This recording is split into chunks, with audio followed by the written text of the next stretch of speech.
Sorry. সালামালাইকুম চাচা, বাড়ি থেকে চাকর বাকর আছে নাকি? আরে তুই চলে আইছো? জি। তোমার বাক্স পেটটা কই? বই পুস্তক? ওই যে ঘরের পিছনে রাখি আইছি, এই জন্যই তো চাকর বাকর খোঁজ করতেছি।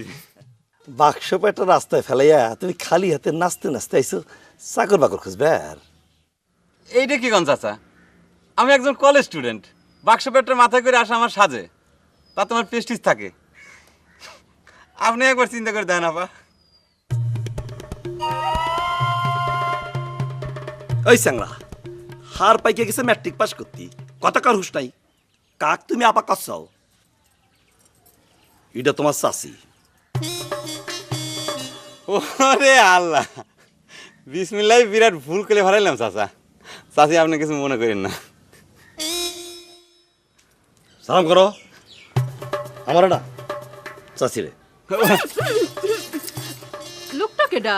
আরে এই তো সেই নতুন জাগির। জি আপা, জি চাচি, আবার ভুল করে ফেলাইলাম চাচা। জি, আমি হচ্ছে একজন কলেজ স্টুডেন্ট, গোলাম মোহাম্মদ ফারুক। আপনার করে সাজাদপুর ডিগ্রি কলেজে নতুন ভর্তি হয়েছি, বিজ্ঞান বিভাগের ছাত্র। আমার ম্যাট্রিকের রেজাল্ট ভালো, সেকেন্ড ডিভিশন, আর অঙ্কের লিটার ছিল। বোঝা গেছে বোঝা গেছে, তোমার মাথা অনেক ভালো। জি। এই এখন যাও, রাস্তার উপর থেকে বাক্স বাক্সটা নিয়ে আইসো। হাইলে চাকর বাকর সব মাঠে, কেউ নাই। যাও যাও, নিজের কাম নিজে করলি মান সম্মান নষ্ট হয় না।